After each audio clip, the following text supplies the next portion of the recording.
What's up, y'all? It's just Rhonda. Welcome to my channel. It's Thursday, y'all. We almost to the end of the week. For me, Thursday is my Sunday, so I go back into the salon tomorrow. And it's a whole switch gears type of situation, having to deal with the public. Thankfully, the people I got to deal with have been my clients for many years, so there's not any issue necessarily with my stress. Y'all like the video, subscribe to the channel. This is Coffee Talk. We come over here every morning around 10:30. Not every morning. Coffee Talk. Monday, Wednesday, and Thursday. That's the official schedule of Coffee Talk. I'm gonna go ahead and post that on the community page so y'all, can have a little update on what I'm doing over here. I'm trying to, you know, balance. I'm trying to create balance in my life. And so, yeah, so scheduling my things a little more accurately and, maybe uh, combining some things to just have these conversations on one particular day where I'm not spread out all over the place trying to catch up and figure out what's going on.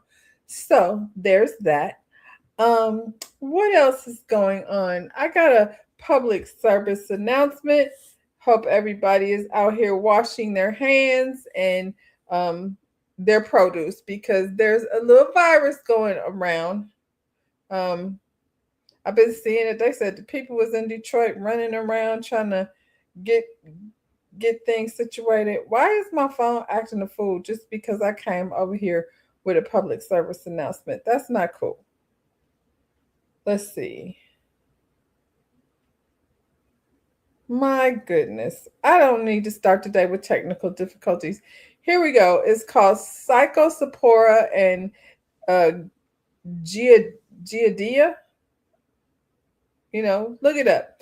It causes intestinal infection with severe watery bowel movements, cramping, and fatigue. They spread via contaminated food or water. Treatment requires specific prescriptions, antisporetic or antibiotic. So you should see a doctor for stool testing if your symptoms persist. So yeah, make sure you washing your fruit real good. You're making sure you're not cross contaminating and things because this is how this virus is getting started. Cyclosporasis, cyclosporiasis, yes, is a foodborne infection caused by a parasite that mainly leads to watery, explosive diarrhea. Ugh, that's explosive. That's not good. Stool with Giardia infection is typically loose or watery, greasy and shiny, very foul smelling, pale and bulky or floating. I mean, that sounds like diarrhea, that's for sure. Um, I mean, I hate to gross y'all out, get y'all started with this, but I was at the gym while I was on the treadmill. This was on the news, and they were talking about making sure you're cleaning up your produce very good. Something that you should do um anyway. So yeah, be careful out there. I just wanted to bring that up. Let's get into the things, y'all. It's Thursday, so we're gonna get it done by lunchtime. Hopefully, there's not a whole lot going on necessarily in these streets. There we go. Whew. I do not have time for technical difficulty this morning. So, we're going to get on with the get on. I'm not going to start there. I'm going to start here. The NAACP launches its biggest midterm investment ever with 20 million Black voters push after Voting Rights Act weekend. So, the NAACP doing what they're supposed to be doing. They went over here gerrymandering and redistricting. That's why is that hard to say? Districting, redistricting.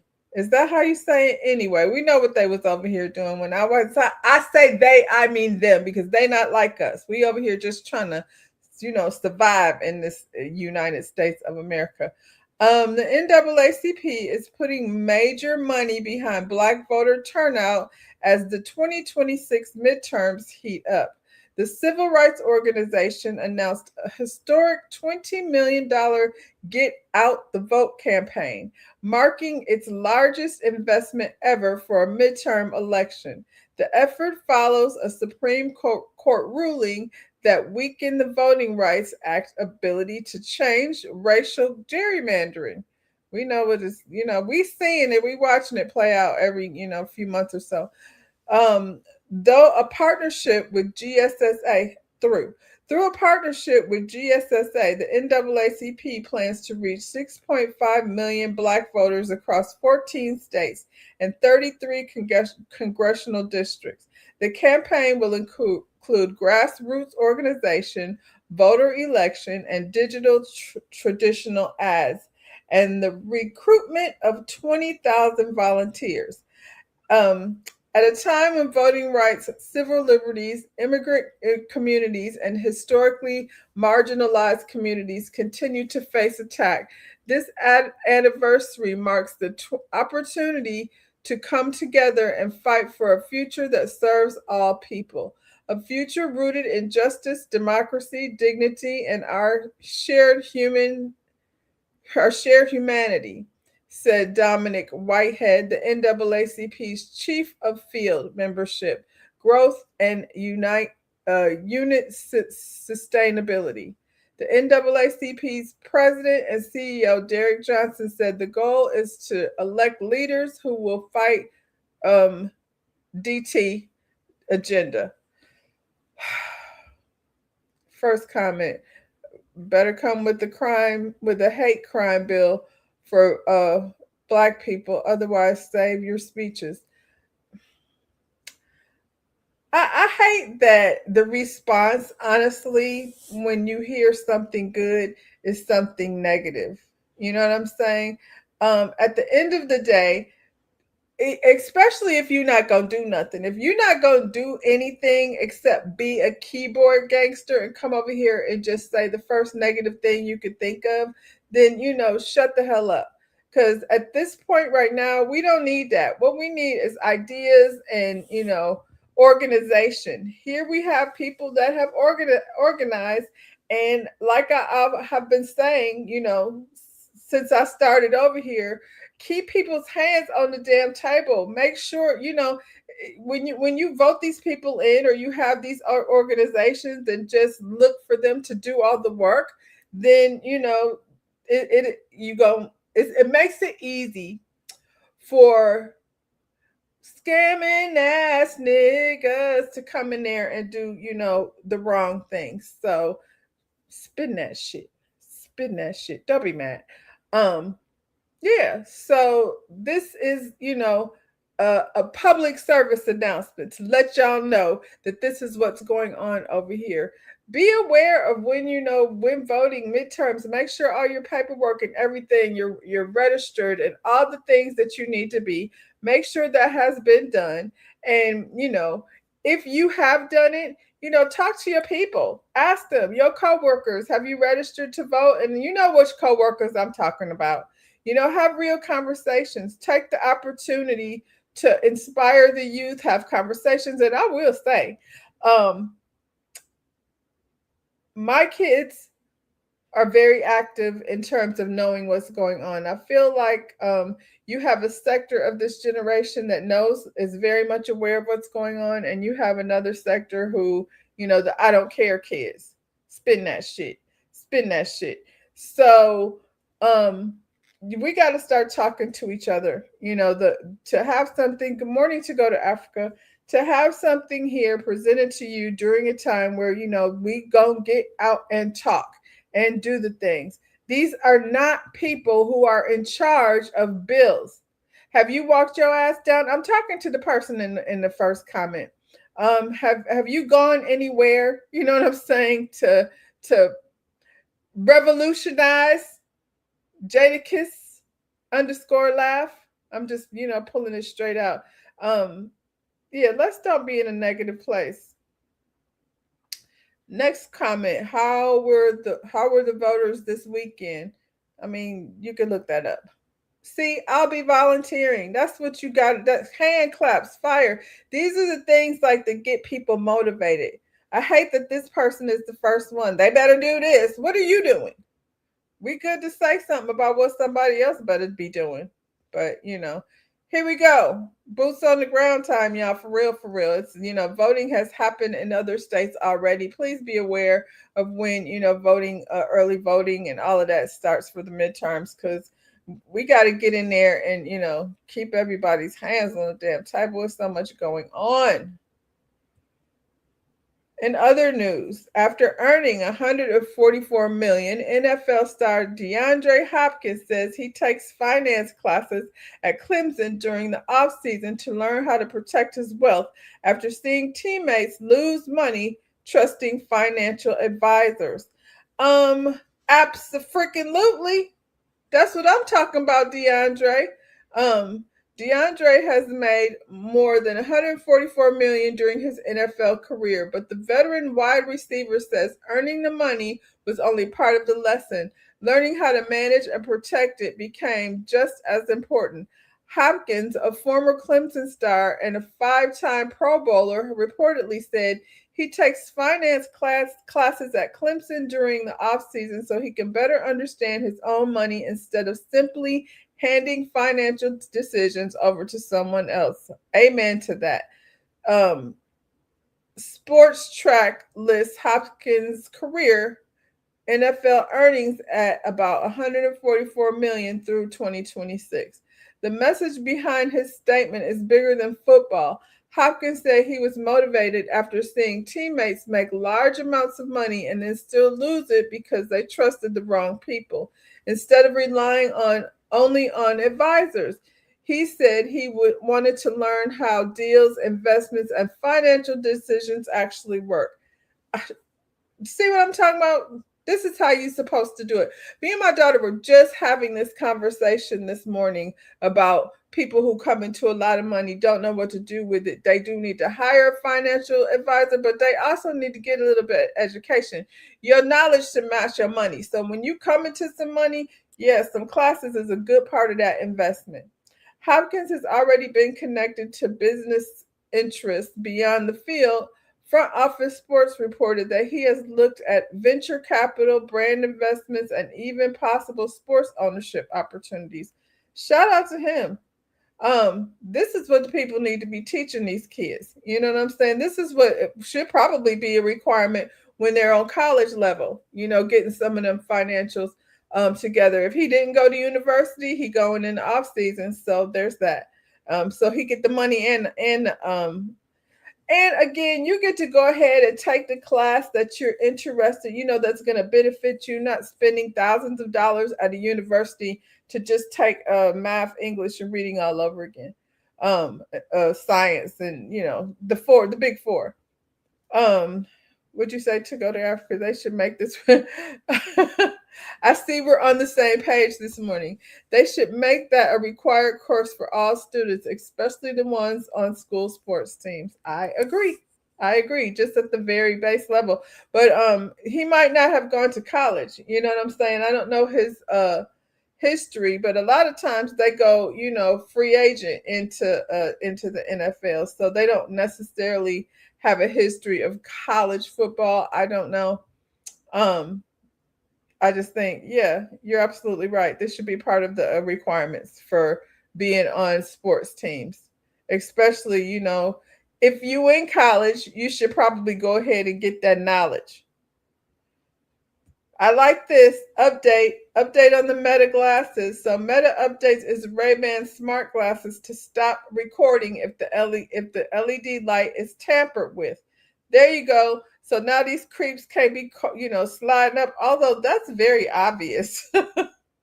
That little camera on the side of those glasses. Meta is rolling out a mandatory software update for hashtag Ray-Ban.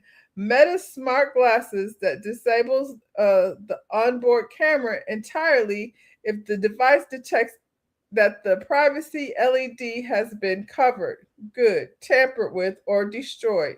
This move specifically targets hardware modders and underground services that previously bypassed the previous software block, the Verge eGadget.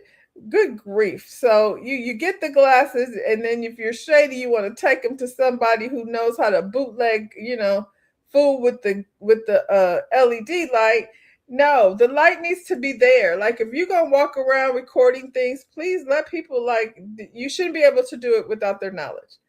The update ensures that the recording light and camera operate as a single system gadget. Now, previous generation glasses would only pause, record, and prompt the user to uncover. The lens, if taped, was detected over the indicator, but modders quickly found workarounds by physically drilling, wow, and desoldering the LED NBC News digital trends. They probably worked for y'all. Y'all didn't pay them and give them no benefits. So they was like, okay, bet. In addition to the software fix, Meta has also aggressively cracked down on third party individuals offering hardware modification services by removing the advertisement and post promoting LED tampering service across its platforms. Engadget, banning users. Well, I always thought about that too. Like you could just go somewhere and be like, "Hey, this is my phone. Can you break what they call it? Jailbreak it." Banning users. It just, but jailbreaking sounds like what the hell it is. It sounds like banning user accounts that advertise these services. Engadget, pursuing legal action against malicious service operators. Engadget. His first comment, I don't even want to talk to people with them glasses on. Yeah, it's kind of weird. Like, why? Why am I recording? There's certain things like I feel like, yeah, but if I'm in a bar, what the hell do I need some LED meta glasses for? Good morning, T. The team school should make it a part of their orientation. That too. Like, I mean, you have some people there that are gonna, I don't know. I feel like it's good information. You talk about, the financial classes for the athletes. I feel like it's a class that probably should just start in high school. You know what I'm saying? Financial responsibility is not a class that, these kids are really taking. So whether it be college or, you know what I'm saying, when you talk about investments and that kind of thing, yeah, if you're going into a league where you're making lots of money, you definitely need to, it's just not smart. Especially what happens is you have these young black millionaires handing their money over to these white financial advisors, and now these guys have their hands on tons of money, and they're actually just making investments with somebody else's money. So if you haven't ever seen that series Ballers, I don't know what where it streams from, but it's with The Rock. Um and it's a cool little series about, how these managers, investors, be dealing with these young men's money, and they don't know anything about anything. They be just like, hey, what's going on with my money? You told me that it was going to be this, and they being finessed. So yeah, you should definitely be in a position where you are not getting finessed. um what you said, we all need to have them because we need, you said we all need to have them because we all need to be aware of violations of our privacy and any other human rights. You talking about the meta glasses now. um yeah, I guess. I guess instead of standing somewhere with your phone, you could clip on your meta glasses right quick. But all I'm saying is the LED light needs to be on so you're being recorded. You know what I mean? This is different than, being somewhere and the cops start acting a fool. Then you for sure pull your things out. But camera, what have you. We need as many as many ways to be protected as possible.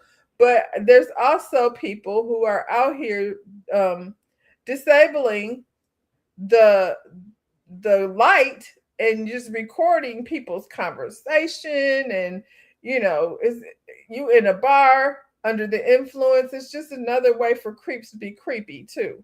So it's it's always the good versus the evil. We can't have nothing without evil coming here trying to disrupt progress, for goodness sake. So yeah, I mean, all the glasses need to come with this software then, to keep the no tampering default for these people that are creeps out there. um this is so annoying because I feel like I hear about people this, and when you have an Airbnb, I guess you need to go through a system that you don't have to deal with this kind of foolishness. um Hopefully, this lady wins. A Georgia woman is suing an Airbnb after she claims she was denied the opportunity to book a rental located in a peaceful white neighborhood. In quotes, that's how the lady described her home. According to reports, Sharona Stewart says she found a 6-bedroom home in Dunwoody, Georgia, and exchanged introduction messages with the host before things allegedly took a turn. Stewart claims the host began asking questions before abruptly rejecting her reservation. Afterwards, she said she took a closer look at the listing, noticed it describes the area as a peaceful white neighborhood. That's what she put in her description, Shao. So, I appreciate it, lady. Now I know. You know what I'm saying? For all of y'all out here on this type of BS, please, like, put it in quotes for we know what the hell is really going on. With no neighbors around. It's in a peaceful white neighborhood with with no neighbors around. Stewart has since filed a federal lawsuit against the host and the Airbnb alleging racial discrimination. She claims the platform failed to act quickly after she reported the listing. Oh, so they left it up there like, okay, lady. Her attorney argues the wording used in the listing, along with the alleged rejection of her booking, raised some serious concerns about discriminatory housing practices. The law also claims Airbnb allowed the listing to remain active for months after being notified of all of the alleged issues. Yeah, they should have shut that shit down.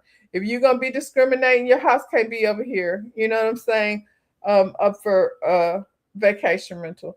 Airbnb has since responded, stating that this discrimination has no place on its platform and confirming that the host has been permanently removed. I mean, I guess they didn't do it in a timely manner. I guess they was over there like, we not trying to have no lawsuit to be dealing with, so we just gonna take a thing down. That's what should have happened. If you're gonna be discriminatory in how you're renting your places, like, and in the description, it clearly says that it's in a nice white neighborhood with nobody around. Loud and clear. That's how I hear it. But Airbnb should have been on top of that. It shouldn't have taken somebody, to can't they, like, don't they have people like to go through the, just like we over here, and YouTube has to decide whether it's okay for you to say certain things. They should go through the Airbnb descriptions, and I don't know if this lady's gonna get any money. It's gonna be hard to prove, but they put her on blast.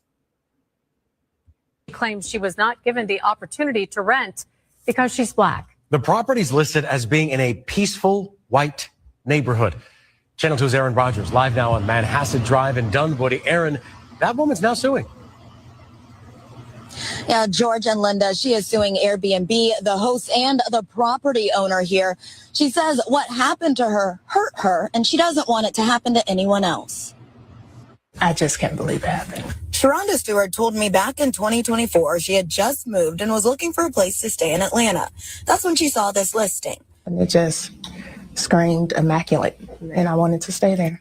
She reached out. I went to book, and they automatically sent a response for me to tell them about myself. So she did. I introduced myself as a business owner, which I am, and my logo is of a Black woman. Then she says she got silence. There was no communication, so they let the clock run down, and I sent a message asking, are you going to allow me to book? And got no response from that either. So she went to look at the posting again. That's where I saw that they said a peaceful white neighborhood. And I was like, okay, I missed that. And why she eventually filed this lawsuit. You can't describe a neighborhood as peaceful and white and then act in a way that indicates you intend to keep it that way. I called the number listed for George Shafang, who's named in the suit, which is also attached to the property that's listed in the lawsuit. Someone answered. Hello? But he told me he didn't know what I was talking about, and the property was never an Airbnb, despite this posting showing it on there. When I reached out to Airbnb about the lawsuit, they said discrimination has no place on Airbnb, and we removed the host from the platform. As for Stewart, I wouldn't want it to happen to anyone else. as of now, we have identified the property owner who is named in the suit, but Stewart's attorney told me the next step would be getting subpoenas to find out exactly who the hosts are, because they were listed under pseudonyms, and he wants to make sure everyone involved is held accountable. They are also asking for a jury trial. Reporting live in Dunwoody, I'm Erin Rogers, Channel 2 Action News. A local woman. Well, that's what you get. And I hope they go ahead and find out who these people are. Being in a white neighborhood doesn't make it safe. Criminals don't discriminate about where they commit their crimes. I mean, that's for darn sure. And I mean, you got nice neighborhoods and you have neighborhoods that are not so nice. And I've been in plenty of neighborhoods that were predominantly Black or people of color that were nice neighborhoods. It's about how much money you got. This was specifically a no, none of y'all. What did they describe it? It's a nice white neighborhood with nobody around. Yeah, get these people's names out there. Airbnb, you own, eyes on you. You have to do better. If you're going to be the host, there should be certain things that should have been caught before it got on there. You know, how you describing the home and everything. So, I hope she get her money. I hope she gets whatever it is she feels like she deserves. But it's a day-to-day struggle. We always running into it, and it's only going to get worse, I feel like, before it gets better. Okay, let's see what the comments say. Y'all in here saying she wanted to be somewhere she's not wanted, but I need y'all to put your thinking caps on. Yeah, I think that's stupid to say. She didn't even notice that part. She looked at the house and was like, bet, I like that. And, she didn't even notice that part until she went back in. If it said peaceful white neighborhood, why would you want to book it? Yeah, they don't listen in these comments. They don't listen because what she said was, after the host ghosted her during the messaging, that's when she decided, to look at it again. So, yeah. And, thankfully she did, because she was able to, follow through the proper channels. Now she's saying that, the Airbnb host, the Airbnb company didn't re-put it to take it down fast enough. But, once they start hearing lawyers and things, I guess they was like, take that down. So, yeah, do better. Do better, Airbnb. We shouldn't have to call you, if these people are going to be discriminatory. And it should probably be a very basic, general application process for everyone. You know what I'm saying? Don't start asking me, tell me about yourself. Why are you interviewing me? You know what I'm saying? There should be a basic, even if it's a paycheck stubs, just to see if you can afford it. I mean, I don't think you necessarily need that. The deposits and things, you're not going to be able to vet necessarily. People lie all the time. They can make up anything as long as they've got the money. But I feel like you probably have to turn in driver's licenses. At some point, they were going to know she was Black. And, make the damn dumb decision that they did. Are you renting this Airbnb to get your money or not? And if your neighbors got a problem with it, they do. They call the police. I've seen people on vacation and the cops show up because they don't belong there and all that kind of nonsense. But, at least she didn't go through that. At least this lady caught the racism before she even booked the Facebook the location. So what a horrible situation for this co-pilot. That's how I'm gonna put it. Pilot jumps to his death from moving plane, left student he was teaching to land the plane alone. You know what to do. Carry on. That's foul. How does he know what to do?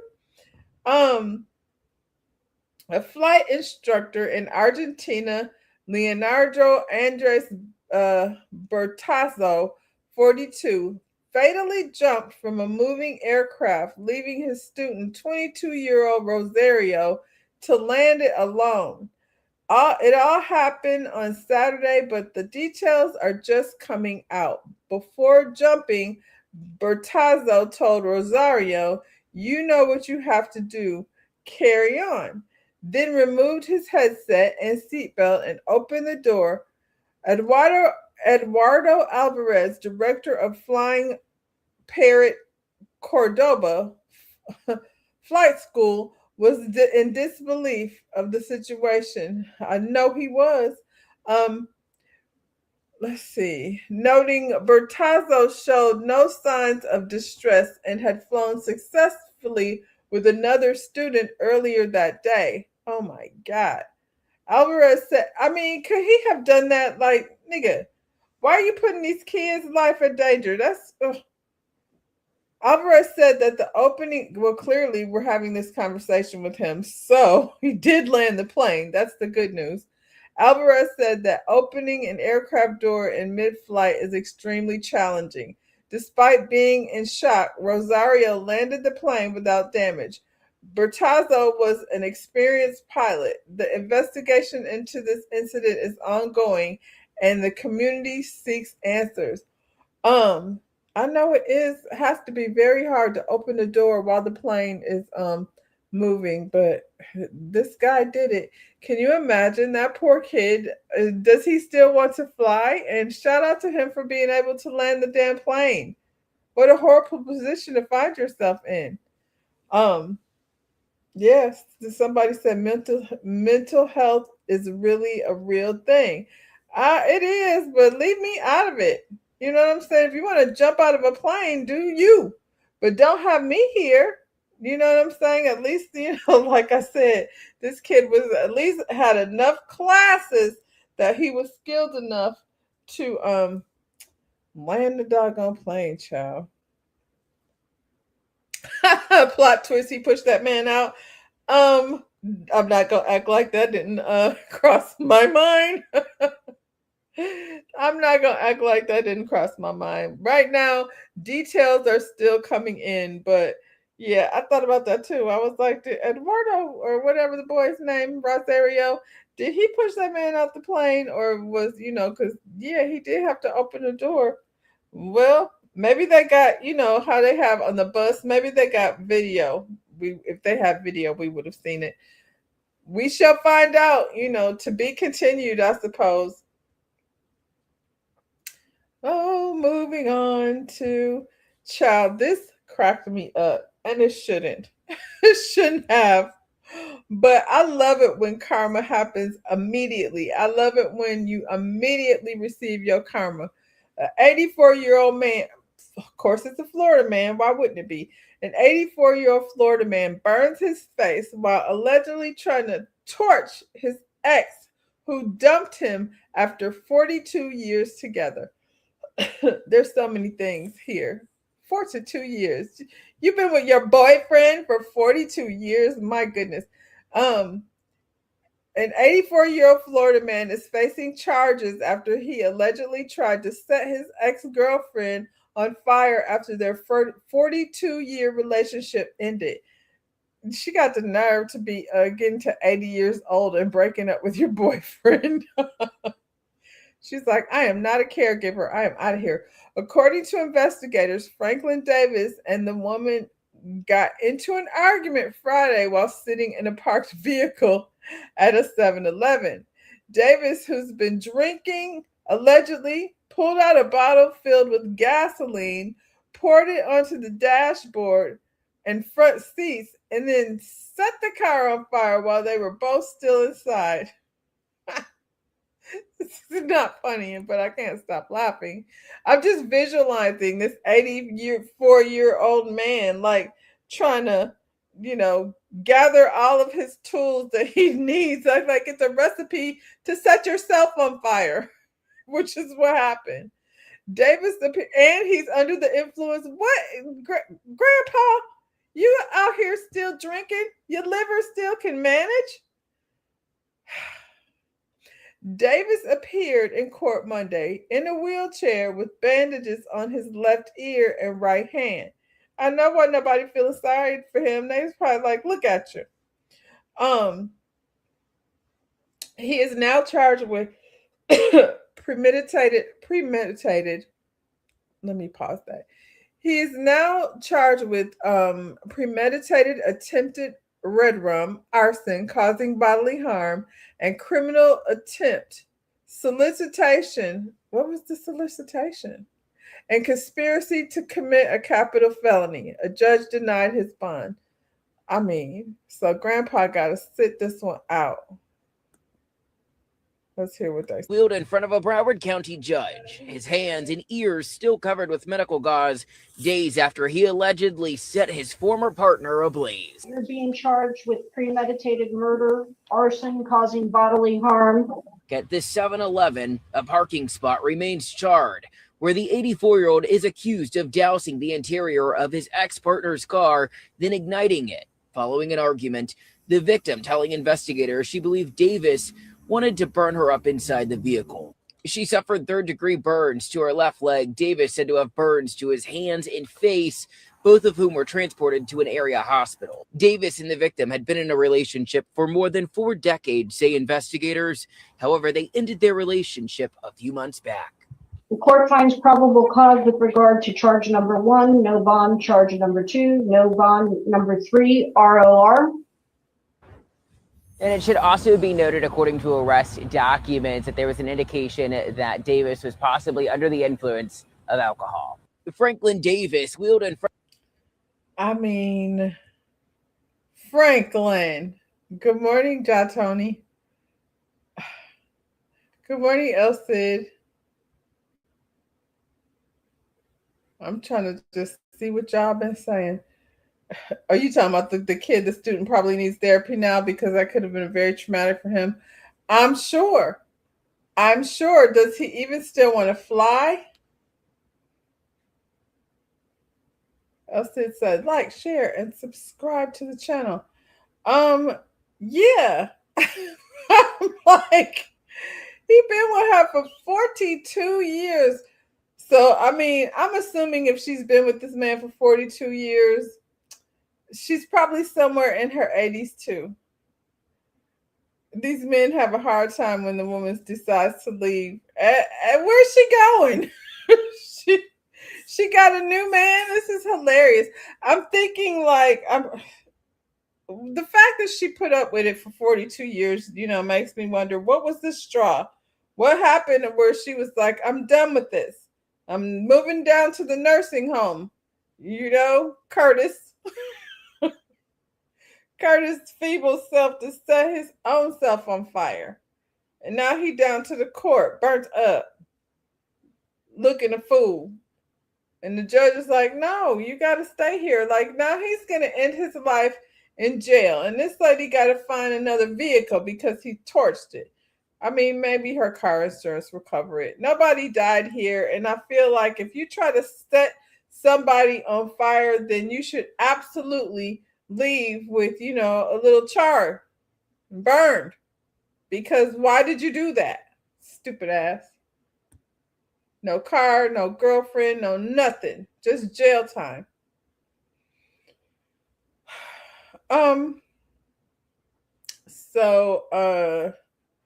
Just a little update on this story. Jatoni actually mentioned this girl yesterday, but we're going to let her talk about it. Right? Allegedly, they left their friend behind on an island to talk to a girl. Where is she? Why hasn't she come forward? There's witnesses all over. This was a very popular spot. Everybody's out for the 4th. No witnesses. Nobody saw anything. Also, a teenager who gets off the boat, allegedly, to go talk to this girl who presumably he's going to want her number, leaves his phone with you. You have his phone with you. And also, who leaves their friend stranded on an island with no means to get back? If I'm out with any friend, I don't care if I have to pull you by your hair. If you rode with me, you're riding back with me. Period. They don't know what happened. Is this the same kind of I don't know what happened that the football team had when they can't explain how a girl ended up with a black eye and a torn prom dress? Is it that kind of I don't know what happened? I want to know real quick with these gentlemen here. How many of them have well-connected parents that are either judges, lawyers, attorneys, prominent doctors, connected to the school district? How many of them, right? You just don't know what happened. You don't know what happened. You abandoned your friends. You don't know what happened. Underage drinking, and we're not having a conversation about a possible criminal investigation. This feels very to me like, well, clearly this was someone who unalived themselves, even though they wrapped themselves in a gym mat or hung themselves upside down. That's how this feels to me. Because especially if this is your friend, and as someone, women, we ask men to be empathetic with us putting keys between our fingers and having to walk with a sense of urgency and self-preservation because we know that we're at risk. People of color experience the exact same thing, but because of their skin. I walk around to protect myself because I'm a woman, not because I'm white. You have an inherently higher risk if you do not have the exact shade of snow white pale that I am. And to do, oh, I'm colorblind. No, you can't be. Because then you're ignoring the inherent risk that exists for people with black and brown skin by just being alive. No investigation? Have they been interrogated? None of this feels right. So my biggest interest is who are the parents of these boys? What is their position? What is their role in the county? Do any of them have legal, political, or law enforcement authority? Because what? Where's the girl? Right? I heard that there's a bunch of lawyers. I heard that there's a bunch of lawyers and judges that are the parents of these kids. I found this yesterday, just scrolling along, and this is not even the same situation, but this family posted it on TikTok. So check this out.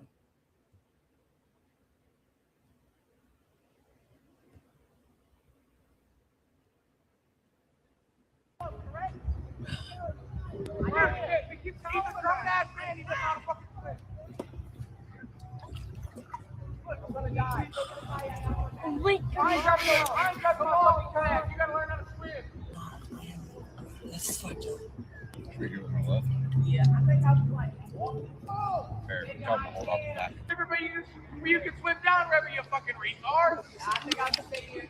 Bro, how am I gonna get you back home? You don't think Mama Marquise is gonna be worried? Hey, your mom's saying. Your mom is always worried about you. I think that's why. Your dad is worried about you. I'm looking at you. Bro, you just have a fucking life jacket on, Marquise. I'll just wait. Bro, you have a life jacket. No, I'm black. It doesn't matter. It's not gonna save me. Oh, yes, it does. Bro, I'll just find a way. Hey. Yeah, they think I'm about to go back, but I can't. Bro, you have a life jacket. I'm gonna die. I'm standing right Hold now. on. Talk to this side. Hold on. Handle right here if you want. Yeah, I might drown. You won't drown. You won't drown. Try to get over there. You're not gonna drown. I promise you won't drown. There you go. Thank you. What's your name? Hey. What's your name? My name is Marquise. Everybody calls me LeVar because I go to like Denellen. Are you okay? Are you Ma'am? okay? Are you okay? Yeah. Okay. I was okay getting over here. They think I'm about to swim back. I can't even swim. Doing a good job right now. Talking about holding this. And it's my first time here. It's your First time? Well, welcome. Yeah. How'd you get over here? Yeah, what They made me happened? take that way over there, and they had 2 life jackets on. I'm glad we ran into you. Oh, you fucking pussy. I'm never coming back with y'all. Yo, we told you if you were coming, we had a life jacket. A life makes you jacket. float. Same thing for a big kid, this for a little kid. That's scary though if you're not used to walking. Yeah. I just swim my pool in my backyard. Yeah. Spring water's different. It's a lot different. You know, when you're We're almost there. I know, it's really strong. And there's a current. You're welcome. Yeah, I'm never coming back with y'all.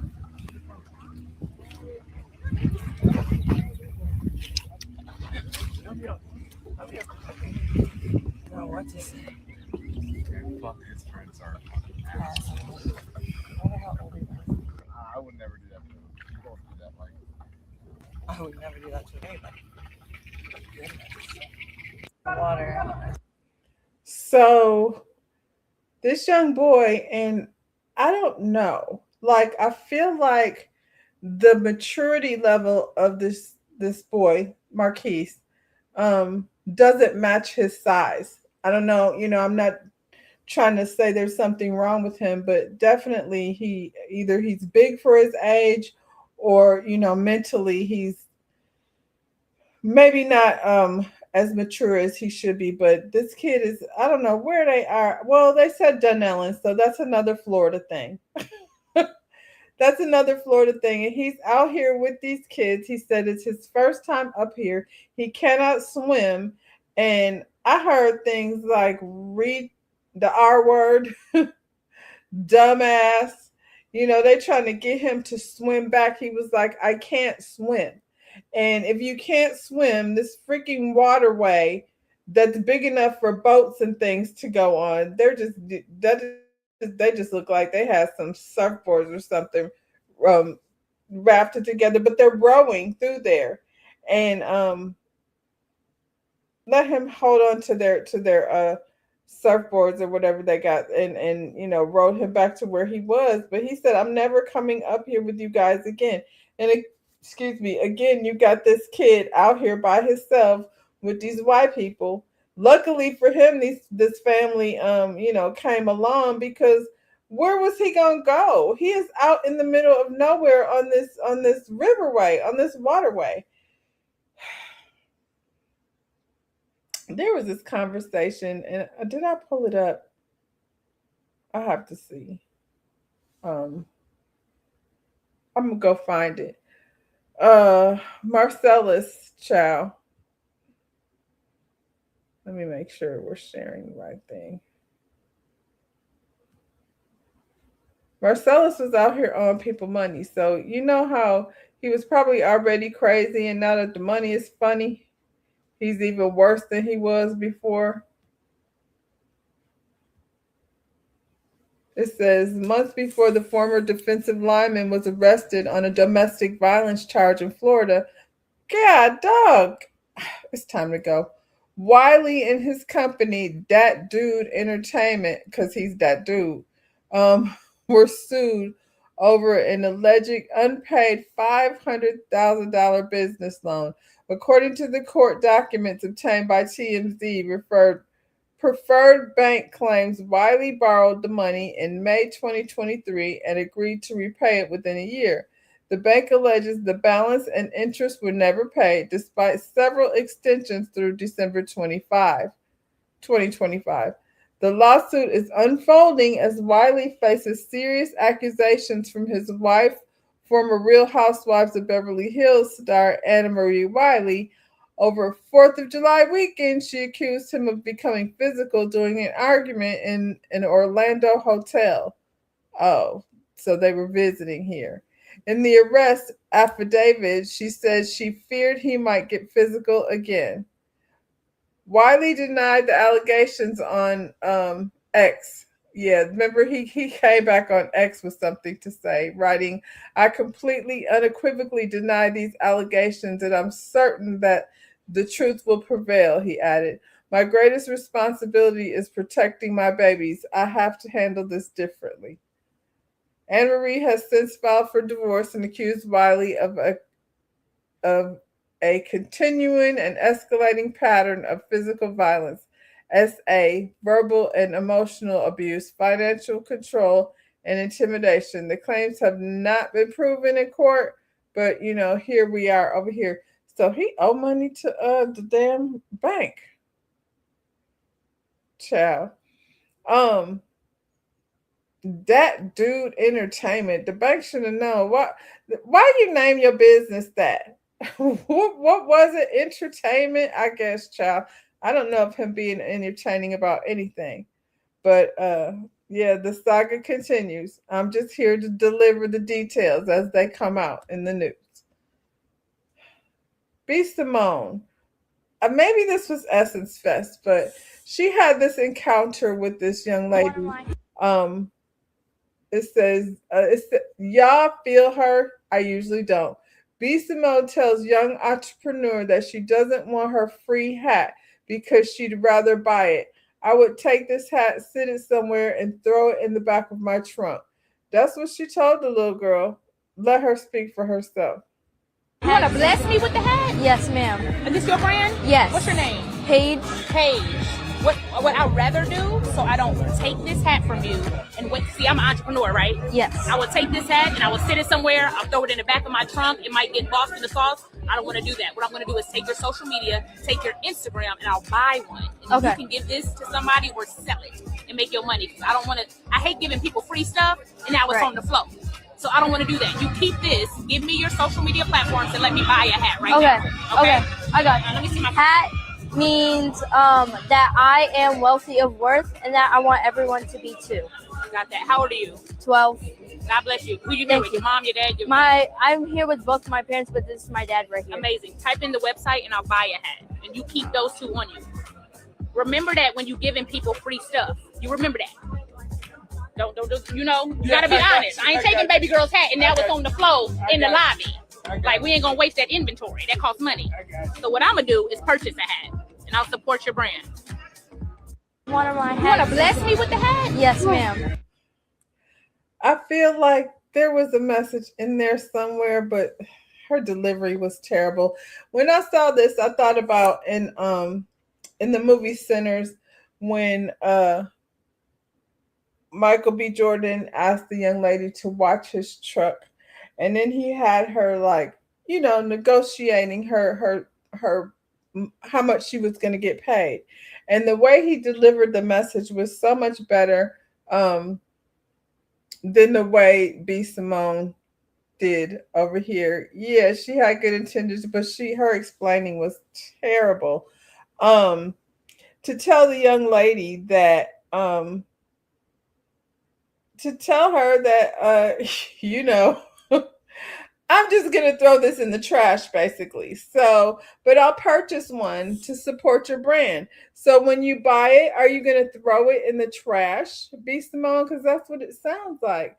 I'm glad she bought the hat from the little girl because she's definitely supported her business. Her delivery is terrible. This is somebody who sat down and wrote a book and she's an entrepreneur. We don't know what she's selling this week, but yeah, B. Simone, she sure does manage to find a way to rub people the wrong way. This little girl went away, I think, feeling good because she made a sale, and we didn't see the hat. This wasn't an opportunity necessarily for her to market her hat, but not, like I said, I don't know where this is. It's been a lot of people in Essence Fest, so I don't know what it is, but what are the comments saying? Telling baby girl she would just throw it in the back of her truck is insensitive. It did come across that way. The little girl didn't seem hurt because she purchased a hat. I just think B. Simone sounded very unintelligent the way she tried to put this little girl up on game. I would have gave baby girl the money and purchased right on the spot. You still showed love on social media. She could have done that and leave out the part about, and then tell her, you know what I'm saying? How much are they? Because I'm going to purchase it. I don't want to, you know what I'm saying? I don't want to just take it for free, and don't give it away for free. That would have been better advice. There's value here. So make sure, you're getting some money and not giving them away. She could have left the part out about throwing it in the back of the truck. This was one of the realest things she could have told her. She could have said it in a better way. That was beautiful. Only entrepreneurs would understand. I mean, I guess, somebody appreciated her delivery. So I did not. I appreciated that, like, the support, but but her delivery was terrible. You said, let's see. I think she was wrong for. I think what she was trying to say, that a person buying the hat would value the hat more if she paid for it. That's the message I got from it, Pac. It's just though the whole girl, I'm gonna throw this in the back of my truck. We don't want to do that. Her delivery was just very bad, and I feel like as an entrepreneur, she should have a better delivery. Good morning, High Vibe. She is annoying.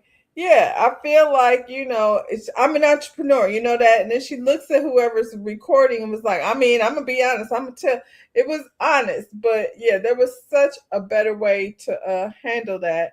Like I said, the little girl is happy. She got, she went to her website. That part was all very cool. She could have just said, I'm going to lose it. You know what I'm saying?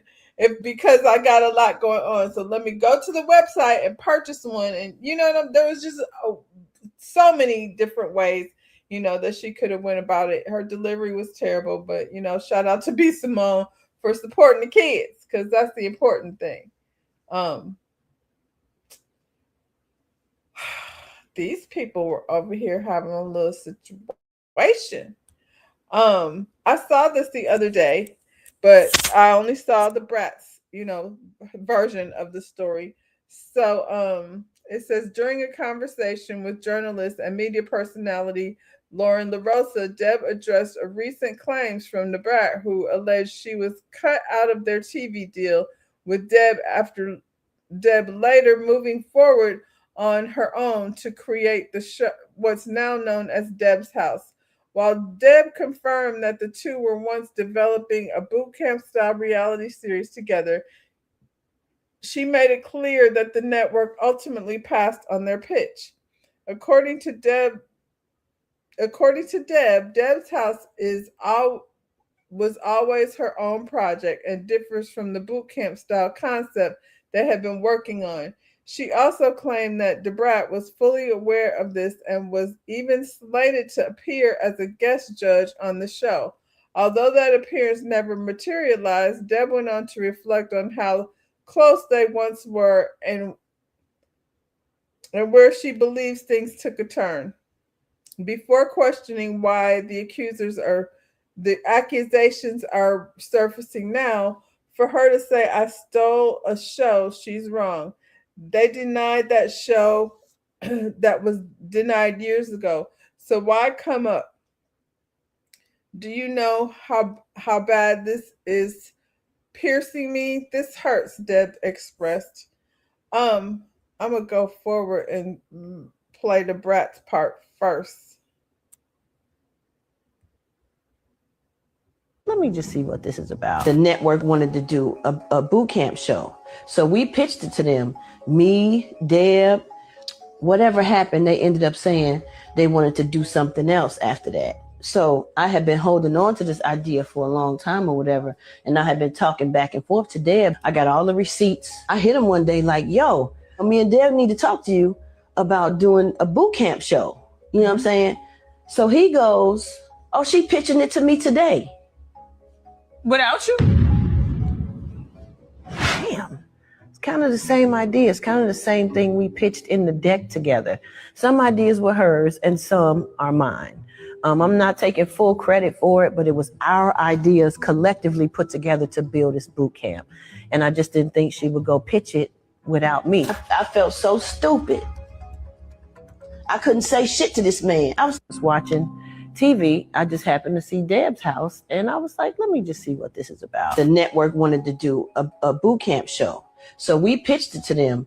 Me, Deb, whatever happened, they ended up saying they wanted to do something else after. Okay, so that was the Bratz version. And this is Deb and her interview with Lauren LaRosa. We did have something there that we wanted to do, which was a boot camp show.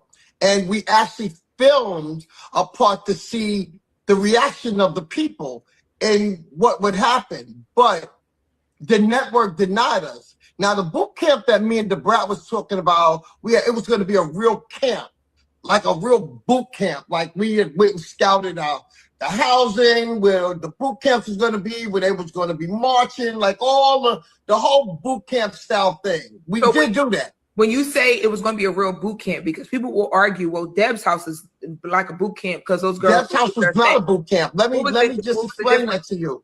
Let me just say this to you. Deb's house was you against you, you versus you. Deb's house was a show for a lot of years, and that's how this all began, even us talking about it. You know, one of my biggest problems, I don't know how to keep my mouth shut. Like, I want to invite everybody into, we did have something there that we wanted to do, which was a boot camp show. And we actually filmed a part to see everybody into, when I have an idea, I want to invite everybody in. And this whole thing I talked to DeBrat about. Now, this is my life, period. This is something that I like doing. I love building artists. That's something that I love doing. I love DeBrat because me and DeBrat was just so close. We was going through a lot of stuff. I don't kind of want to be there to talk about both of our personals at that time and things that we were going through. We were being hit with stuff that we need to make some more money. Let's come up. And I said, I came up with the camp, the boot camp. At that time, it wasn't called Deb's House because it wasn't about that. This one here, there was no woman versus another woman. But there also was a thing, and I don't want to get so confused up and bottled up in this stuff, that as I think about it, because mind you, this was some years ago. Impossible for Brat to not know that I was doing Deb's house because the Brat was supposed to come and invite everybody into, when I have an idea, I want to invite, was supposed to come on to be a judge. That's facts. You can get the network, call them, do whatever. She was supposed to be the judge of that show. But with her doing the Brat and Judy show, and as I started reading my emails, I'm remembering when Brat didn't even really want to do that show. That was me going at them because they was trying to be dirty to get them to really do the show, to be dirty. So at that time, they could go after Judy. And it was a lot of stuff that was going on. I don't really know Judy, so I don't really want to discuss a lot of that stuff either. But it was a lot of rumors that was going on during that time. And the producers at that time were messy. Okay? And I remember going in and going off on them. If you do something to her, you hurt her, you make her look bad, da-da-da-da. She know how all of that went down. Well, she never got to come on to my show, Deb's House, to be a guest. She knew all about the show. I called her. As far as her saying she see me and I said hi to her, I was supposed to come on to be a judge. As far as her saying she see me and I said hi to her and she just did whatever and not want to talk, wow, I don't remember that. What I do remember is I thought the Brat was still mad at me because I never attended her wedding. I had COVID. I had COVID and I never came to the wedding. But I was at the baby shower. I was there. You know, I have texted her. She's not lying. I did text her, say I missed her, but she never did hit me back, and I didn't understand this. In a million years, Lauren, I could be the dumbest person on earth, but this is not Brat's doing, okay? And it was something that was coerced, you could tell.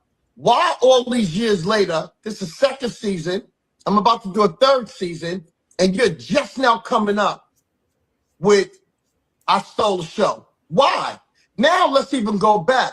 You called Brett that you brought him into this, which you, as far as the saying she see me, you called Brett that you brought him into this, which you're wrong, because it wasn't Brett. Brett had nothing to do with this. At that time, there was other people that was in the network that was no longer there. Because there's a whole big issue about the black and white thing of WeTV. Everybody knows that, okay? He had nothing to do with this. But you made a phone call to him. Why would you not have said, oh, Deb's about to call you? Let me get Deb on the phone right now and call her. You have my numbers. My numbers didn't change. I have all the same numbers, okay? They didn't change. I'm so tired of people using this thing of stealing as an excuse every time. And that's because I don't defend me. I never come in and defend myself when a person says something. You called Brett that you brought him into this, which you're wrong, because it wasn't Brett. Brett had nothing to do. To say that I stole a show, he's wrong. They denied that show. That show was denied years ago. So why now come up? When I came up with Deb's House, I let Brett know. How many years ago was Growing Up Hip Hop? Because I feel like I remember something about that. And I do remember, for some reason, Brat was resistant to it. It was something she wasn't really on board with 100%. I didn't just do that to them. I love it. You know how bad this is piercing me? This hurts. You called This her from to let her it know hurts. that you were pitching Deb's house. I'm sorry, honey? I said you said you let her know. So you mean you called the Brat? I told her about Deb's House. I told her. I say that I stole a show. He's wrong. They did was watching TV. I just happened to see Deb's House. denied that show. That show was denied years ago. So yeah, I do find it weird that Brat is all of a sudden bringing this up with her and Judy sitting there having the conversation. It looks like it's for their show. I don't watch Judy. I don't watch Deb's House either. You said, I believe Brat already had a show with Judy. No one wants to oversaturate the airways with the Brat. Well, she's got her show. Yeah, she got her show with Judy. But I remember something about this that happened on Growing Up Hip Hop, didn't it? They talked about this idea and Brat was all like, I don't know. And then, during that interview, she said this one that just came out. And like I said, I think that's from their show. She said it wasn't all her idea. It was a combination of her ideas and Deb's ideas. And it seems like Deb took her idea, the part that she, was responsible for, and took it to the network. So, I don't watch Brat and Judy. I don't know what they be over there doing. Probably Judy doing all the things that Judy does and Brat like playing with the little baby. So, yeah. And that's unfortunate. Deb doesn't have the best reputation. I heard Deb be, doing them dirty over there. But I'm gonna have to agree with you, T. I believe Deb on this one. I feel like, Brat, why are you bringing this up all these years later? You creating a beef that didn't have to be there. Last thing we need was beefs. Who else beefing? Claudia Jordan over here running her mouth. So Claudia decided that she was going to spill some tea about one of the housewives from Atlanta being pregnant, which I think, why in the hell would you ever think it's okay to spill tea about somebody else's pregnancy when they ain't said it yet? So Claudia Jordan is speaking out after fans came for her for revealing that one of the stars of The Real Housewives of Atlanta announced at an upcoming reunion that she's pregnant. Like, it was supposed to be for the reunion. And now Claudia has taken that away. We don't know which one it is, but, thank goodness for that. Look like they think it could be K. Michelle, Shamia, or Pinky. Probably Pinky. Probably, the two women that was on here talking about, wanting to have babies, because we ain't heard Pinky say nothing, but every time that man touched her, she ended up pregnant. Last week, Claudia didn't reveal which Atlanta housewife it was, but she narrowed it down to four women: K. Michelle, Kelly Farrell, Shamia Morton, and Pinky Cole. Now Claudia is defending herself, saying it's her job as a blogger and media personality to report rumors and behind-the-scenes tea, just like every other entertainment blogger does. Not all of them. Some have just a little bit of integrity. She also made it clear that she would have never mentioned the pregnancy if it wasn't already set to be revealed at the reunion.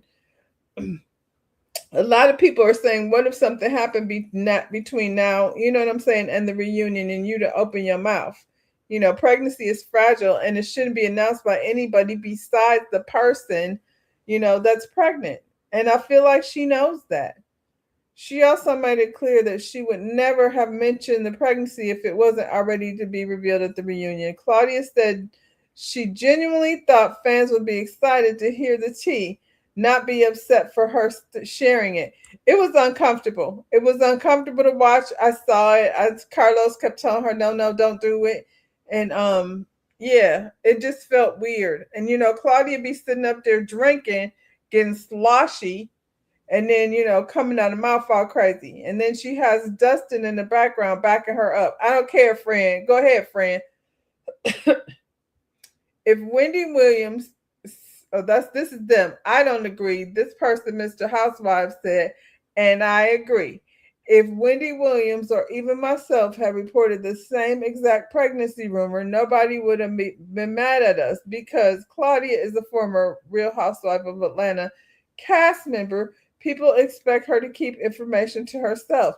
I believe that spilling somebody's pregnancy information is wrong. I don't care if it's Wendy or Mr. Housewives. Claudia is another annoying one. She is annoying. I never liked Claudia. Yeah, you say that. You've always said that.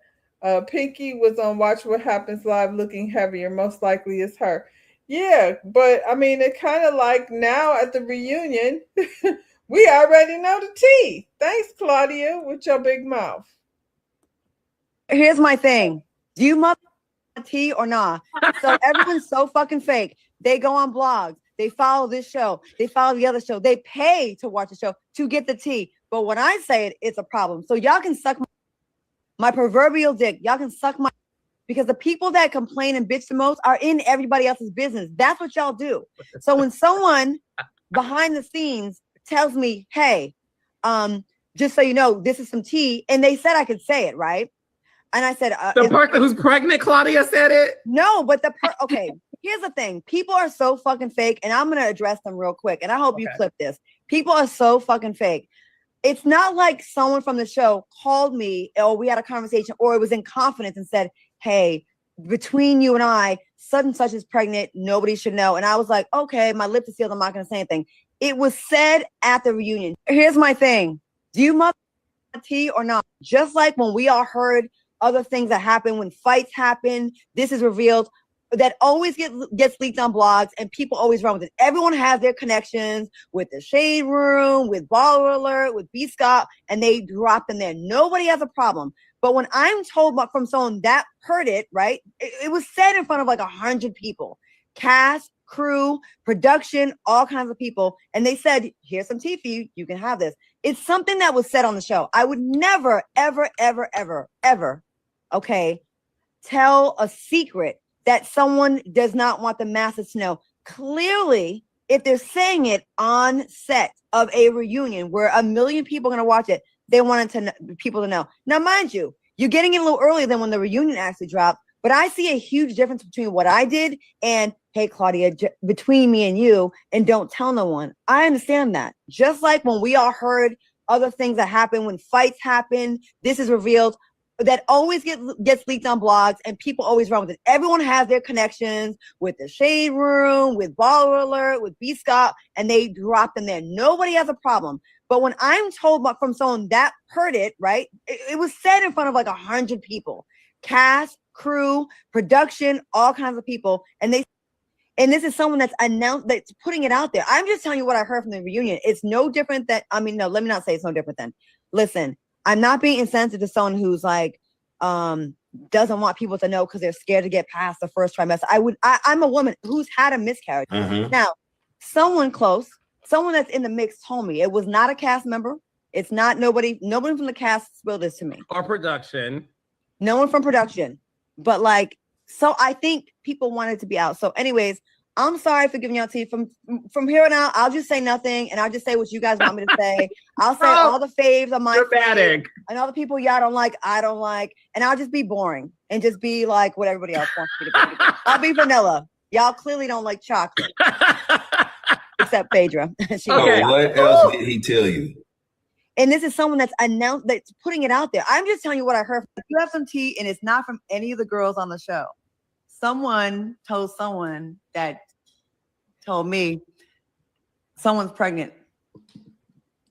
Do y'all know who it is? One of the girls are pregnant. You know about this, Carlos? I don't know nothing, girl. No. Pregnant. Okay. Claudia, do not say it. Bookmark this. Okay, I'm not saying who it is. Thank you so much. Someone Claudia, on, text me. I want to know. someone on. I trust you, Jazz. Yeah. Okay, I will say I hope And it's Shamia. on the right side of Claudia. You see how I try to save my girl? What? I didn't say a name. Claudia, we focus on what happens this current week. It happened. Someone got busted up. Claudia, okay, so Oh, you know what? It might have been Pinky because she had on a big blousy dress on Watch What Happens Live. If you have some tea and it's not from any of the girls on the show, someone. So these are the people on that side of the table. Yeah, Claudia. I don't think this is regular tea. I think this is not okay. Yeah, you said if the pregnant person didn't give her permission and then it doesn't count. It doesn't. She said she heard it from somebody, you know, that worked on the show. Claudia's part Karen. That's probably why she doubling down on it instead of just admitting that this was out of pocket. This wasn't okay for nobody to do. I agree. But she want to come cuss everybody out. Claudia should have just apologized. The other 100 people who heard it didn't tell. Because everybody heard it. The cameraman and, you know, the makeup artist, they all heard it, but nobody was over on their blog telling it. Just Claudia. And yeah, how come she couldn't just say sorry? But, you know, that's what Claudia do, child. She run her mouth. She was over there crying a week or so ago. I watched their Monday night show. Yeah, she was over there crying because they don't like me. And, you know, Claudia, then she stand on business when she's dead ass wrong. This is HIPAA, really. Yeah, but she's not in the medical. She's a blogger, journalist, according to her. She don't work for the you know, the doctor's office or anything. And the whole thing is, if she made the announcement on the reunion, that part is ruined too. So Claudia, yeah, you can sit up there and Justin and Dustin. I like Dustin, but the way he stands behind his friends on their bullshit is annoying to me. So, you know, you ain't no real one if you ain't gonna hold people accountable. And Justin is from Flint, so we have higher expectations for you, Dustin. To you know what I'm saying? Call your girl out when she wrong. Carlos was like, "Don't do it, don't do it." It was good for his ratings. He made the blogs. It was a picture circulating of Brandy looking real bad, and so I didn't want to show that. I wanted to show this. Brandy and Monica was tearing it up over at the Essence Festival. This is her tribute to Whitney Houston. And I was like, look at Brandy. She performing. That yellow is fire. The yellow is fire. Here she is. I like this one too. Brandy, look.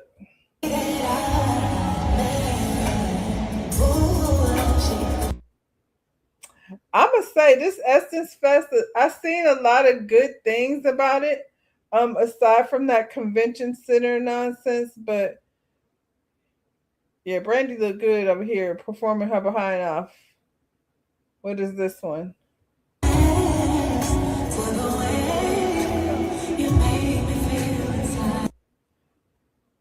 She must have spoke to Janet Jackson. What's up with the hairnet on the hat? You said she messed up and doesn't want to own up to it. You're talking about Claudia. Claudia always like doubles down on her bullshit. I never hear her. And then, you know, the sarcasm of it all. I'll just be vanilla. I won't say nothing. Okay. Well, then don't. That's not a threat that, you know, affects us really. There's 3 other people on that panel, sometimes 4. Here she go again in her little, you know, streetwear situation. She got a braided bust down.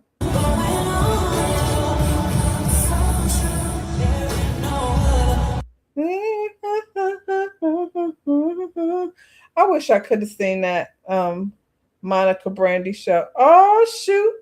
It ain't nothing like a yo-yo. Yo-yo. I don't know who picked that outfit for you, but it's not a good look. I want to be down. Here go Monica with the bust down. If I wasn't so low maintenance, I would love a bust down just for fun. But you know, what a waste of money because I ain't finna bust it down.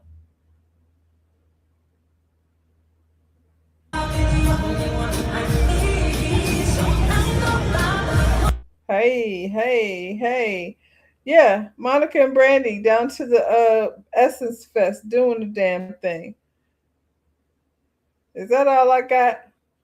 I think that's it. I think I wanted to end on that note. Yeah, I seen the picture of Brandy. I was like, no, we're not going to do that.